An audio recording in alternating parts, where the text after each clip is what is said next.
Good morning student. कैसे हैं आप सभी। मुझे उम्मीद है कि आप लोग अच्छे होंगे, मस्त होंगे और पढ़ाई कर रहे होंगे। तो आज की वीडियो में हम लोग डिस्कस करने वाले हैं क्लास 11 का chapter number 8 cell the fundamental unit of life का एक इम्पॉर्टेंट टॉपिक माइटोकॉन्ड्रिया। ठीक है, तो माइटोकॉन्ड्रिया का वो आज हम लोग डिटेल में डिस्कस करेंगे। ठीक है, तो माइटोकॉन्ड्रिया क्या है। माइटोकॉन्ड्रिया भी एक सेल ऑर्गेनल होता है जो कि सेल के इनसाइड प्रेजेंट होता है। ठीक है, और अगर प्रोकैरियोटिक सेल की बात करें तो माइटोकॉन्ड्रिया उसमें एब्सेंट होता है। यूकैरियोटिक सेल में भी यूकैरियोटिक सेल में ये प्रेजेंट होता है। ठीक है, तो स्टार्ट करते हैं। सबसे पहले इसकी डिस्कवरीज को देखेंगे, फिर केमिकल कंपोजिशन को, शेप एंड नंबर को, फिर उसके बाद हम लोग उसकी स्ट्रक्चर्स को। ठीक है, तो सबसे पहले देखिए क्या है डिस्कवरीज को क्या है। तो all of the first Richard Altmann in 1890। सबसे पहले रिचर्ड अल्टमान ने 1890 ईस्वी में डिस्कवर्ड माइटोकॉन्ड्रिया। सबसे पहले अल्टमान ने डिस्कवर किया था माइटोकॉन्ड्रिया का, but name it as bioplast, और उन्होंने इसको बायोप्लास्ट कहा था। बायो का मतलब क्या होता है, लिविंग। प्लास्ट का मतलब होता है कुछ फॉर्मेशन होना।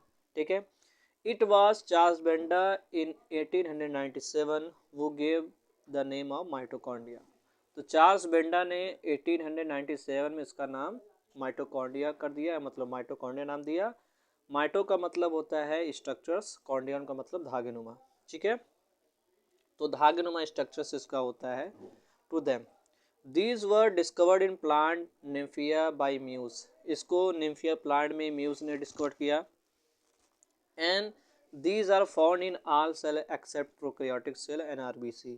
ठीक है, अभी हमने बताया ये प्रोकैरियोटिक सेल में, और जो मैच्योर आरबीसी सेल होता है ह्यूमंस का, उसमें एब्सेंट होता है।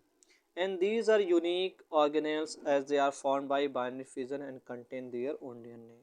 तो ये एक ऐसा सेल ऑर्गेनल है जिसमें बाइनरी फिजन हो सकता है और इसके पास खुद का डीएनए और खुद का राइबोसोम होता है। ठीक है, इसको सेमी ऑटोनॉमस सेल ऑर्गेनल भी कहते हैं।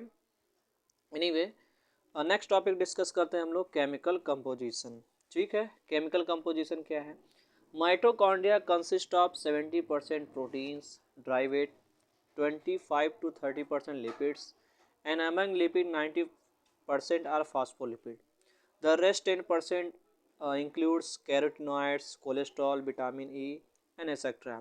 And it's have DNA, RNA and carbohydrates. तो इसके पास DNA भी होता है, RNA भी होता है और कार्बोहाइड्रेट भी। ठीक है, इतना नोट करने के बाद आप लोग लिखेंगे, हेडिंग बनाएंगे शेप एंड नंबर, कि माइटोकॉन्ड्रिया का नंबर क्या हर एक सेल में वेरी करता है कि सेम रहता है। इसको हम लोग देखते हैं। ठीक है, तो शेप और नंबर की बात करें तो the shape of mitochondria is highly variable. तो शेप जो होता है और जो नंबर होता है वो वेरी करता है cell to cell. It range from short rod shape to elongated filamentous form. ये बिल्कुल रॉड की तरह छड़नुमा स्ट्रक्चर होता है, बिल्कुल लंबा सा फिलामेंट धागे नुमा। These organelles have the ability to change their shape according to the need of cell. ये अपने शेप को चेंज कर सकते हैं according to requirement of the cell. An ability to change shape is known as pleomorphism. इसलिए इसको हम लोग pleomorphism कहते हैं, बहरूपिया टाइप का, मतलब अपने शेप को बार बार चेंज कर सकता है। ठीक है, नेक्स्ट क्या है, नंबर भी इसका अलग अलग सेल में अलग अलग हो सकता है। जैसे माइटोकॉन्ड्रिया का काम क्या होता है, एक लाइन में समझेंगे तो माइटोकॉन्ड्रिया का जो वर्क होता है वो होता है सिर्फ सेल को एक तरीके से एनर्जी प्रोवाइड करना है। तो जाहिर सी बात है जो सेल ज़्यादा वर्क करेंगे उसके अंदर माइटोकॉन्ड्रिया का नंबर ज़्यादा होगा। ठीक है, तो शेप एंड नंबर में देखते हैं क्या होता है। The number their number is 200 to 300 in a normal cell. किसी किसी सेल में 200-300 हो सकता है। सिंगल माइटोकॉन्ड्रियन एल्गी, एल्गी में एक ही होते हैं। अबाउट 10 इन फंजाई, फंजाई में 10 हो सकते हैं। And 1500 to 3000 in liver cell. और नियर अबाउट एक आप लोग और ऐड कर लीजिएगा कि जो फ्लाइट सेल ऑफ मसल होती हैं बर्ड्स की, उसमें नियर अबाउट 2000 to 3000 या 5000 भी आपका हो सकता है एक सेल में माइटोकॉन्ड्रिया। क्यों, क्योंकि फ्लाइट मसल्स को उड़ने के लिए ज़्यादा एनर्जी की रिक्वायरमेंट होती है। हमारी जो मसल्स होती है, जो हमारी हाइंड लिम्स और फोर लिम्स होती है, मतलब हमारे जो हाथ और पैर होते हैं उसमें माइटोकॉन्ड्रिया के जो सेल्स होते हैं मसल्स के, उसमें जो माइटोकॉन्ड्रिया का नंबर होगा वो बहुत ज़्यादा होता है। ठीक है, अब हम लोग डिस्कस करेंगे अल्ट्रा स्ट्रक्चर। ठीक है, तो आज इस वीडियो में हम लोग यहीं तक रखते हैं।